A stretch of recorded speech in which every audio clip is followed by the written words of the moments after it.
तो नमस्कार भाइयों, स्वागत है आपका हमारी नई वीडियो में।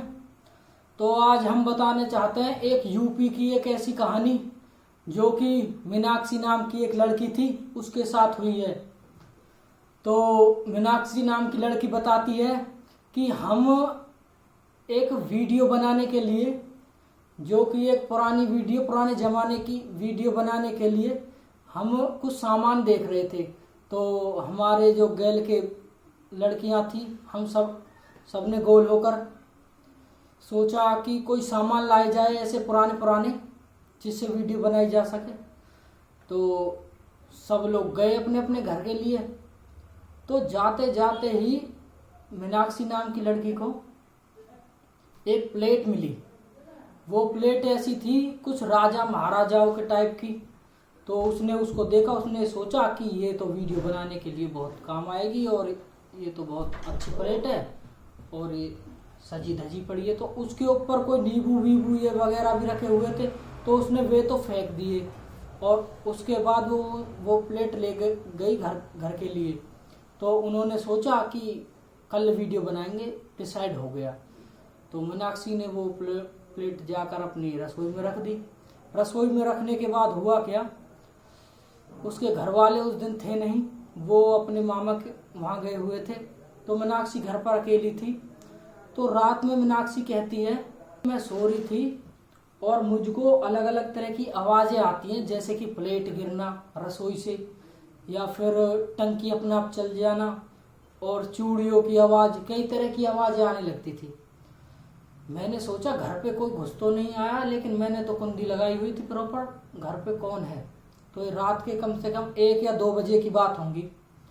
तो मीनाक्षी खड़ी होती है बिस्तर से और वो देखती है कि रसोई में कोई औरत है जो कि पुराने राजस्थान टाइप ड्रेस में होती है। और वो पीछे से देखती है कि वो औरत बासनों को, जो बर्तन है घर के, उनको सफा कर रही है। और उसके बाद मीनाक्षी ने पीछे आवाज़ मारी कि तुम कौन हो। तो वो औरत मीनाक्षी माई पलट कर देखती है और ये देखकर मीनाक्षी के होश गुम हो जाते हैं कि वो औरत एकटक उनको देखे ही जा रही थी और उसकी ऐसी डरावनी आंखें थी कि वो शब्दों में बयान नहीं कर सकती। तो मीनाक्षी ने बताया कि मैं 1 मिनट को वहाँ थम गई, मुझे कुछ होश ही नहीं था, मेरे दिमाग में वो कुछ आया ही नहीं कि मैं वहाँ से चली जाऊँ या फिर दरवाज़ा बंद कर लूँ या भागूँ वहाँ से। तो मीनाक्षी कुछ देर बाद अपने होश में आती है। उसके बाद वो भीतर अंदर जाती है। अंदर जाते ही वो अपना गेट लगा लेती है और उसके बाद वो घबराई हुई सी अपने बिस्तर में चादर ओढ़ के लौट जाती है और रोने लगती है।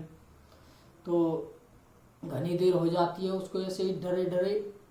तो कुछ देर बाद क्या होता है कि वो मुंह अपना चादर से बाहर निकालती है, कंबल से अपना मुंह बाहर निकालती है मीनाक्षी, और देखती है कि वो औरत उनके पास ही खड़ी है और उनकी तरफ आ रही है। और उसके बाद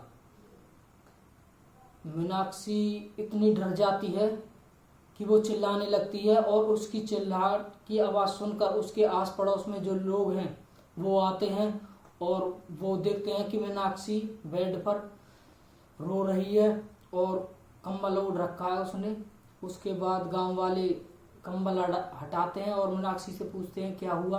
तो मीनाक्षी बताती है कि एक औरत थी जो कि बर्तन साफ कर रही थी और वो मेरी तरफ देखे ही जा रही थी और मुझे उसको देखकर ऐसा लगा कि वो कोई भूत प्रेत है। वो कोई नॉर्मल आदमी तो नहीं था, नॉर्मल औरत तो नहीं थी, वो राजस्थानी ड्रेस में थी। तो गांव वाले सुनकर बहुत वो हो जाते हैं। तो गांव वाले कहते हैं कि ये तुम्हारा मन का वहम है या फिर तुमने कोई डरावना सपना देख लिया है जिससे तुम डर गई हो। हाँ, कोई भी इस बात पर विश्वास नहीं करेगा एकदम सुनेगा तो मीनाक्षी रोते रोते कहती है कि ये मेरे मन का वहम नहीं, मैंने सच में ही ये चीज़ देखी है। उसके बाद गांव वाले कहते हैं कोई दिक्कत नहीं, वो अपनी एक औरत को उसके साथ, मीनाक्षी के साथ वहाँ सुला देते हैं। तो वो सो जाती है। उस दिन कुछ भी नहीं होता। उसके दूसरे दिन क्या होता है कि शूटिंग फिर डिले होती है वीडियो बनाने की। तो मीनाक्षी को बिल्कुल भी अंदाजा नहीं था कि इस प्लेट की वजह से ही, जो प्लेट मैंने घर में रखी है इसकी वजह से ही कि मेरे ऊपर ऐसी ऐसी चीजें हो रही हैं। तो मीनाक्षी क्या करती है, दूसरे दिन भी उसकी मॉम डैड नहीं आते तो वो घर पर दूसरे दिन भी अकेली होती है। उसके बाद फिर यही किस्सा चालू, और इस बार मीनाक्षी बहुत ज़्यादा डर चुकी थी और उसने देखा कि फिर दोबारा से ही वही चीज़ हो रही है। घर में बर्तन गिरने की आवाज़, डोर नॉक करना, ये चीज़ें बार बार हो जा रही थी और मीनाक्षी अपने बेड पर रो रही थी। और उसके बाद क्या होता है कि वो औरत फिर दोबारा उसके कमरे में आती है और उससे कहती है कि ये जो प्लेट तू लाई है ये मेरी प्लेट है और मेरी प्लेट में लेकर जाऊंगी और साथ में तुझे भी। तो मीनाक्षी कम्बल ओढ़कर फिर रोने लगती है। उसके बाद वो आत्मा वहां से चली जाती है। फिर होता क्या है, दूसरे दिन मीनाक्षी के मम्मी पापा आते हैं और वो अपने मम्मी पापा को सारी बात बताती है। सारी बात बताने के बाद जब उसके घर वाले उस प्लेट को लेकर एक तांत्रिक के पास जाते हैं तो तांत्रिक बताता है कि ये प्लेट कोई मामूली प्लेट नहीं, इसके ऊपर काला जादू किया हुआ है और इस काले जादू में किसी ने अपनी घर की बला को यहाँ स्थान दिया था, जिस पे तुम्हारी लड़की ये प्लेट ले आई, जिससे ये बला उसके साथ चली आई।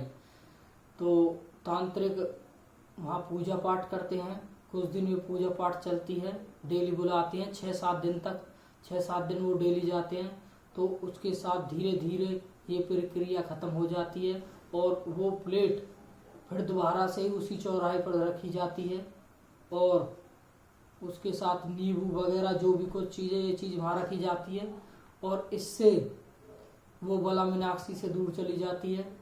तो भाइयों, यही हमारा आपसे कहना कि कोई भी टोना टोटका या रास्ता में कुछ भी करे तो आपको उसको छेड़ना नहीं है। किसी भी ऐसी चीज़ को घर ना लाएं। मैं तो कहता हूँ कि छेड़ो भी मत, चौराहे पे कोई भी ऐसी चीज़ रही है। तो भाइयों, ये थी आज की स्टोरी। तो मिलते हैं कल की वीडियो में।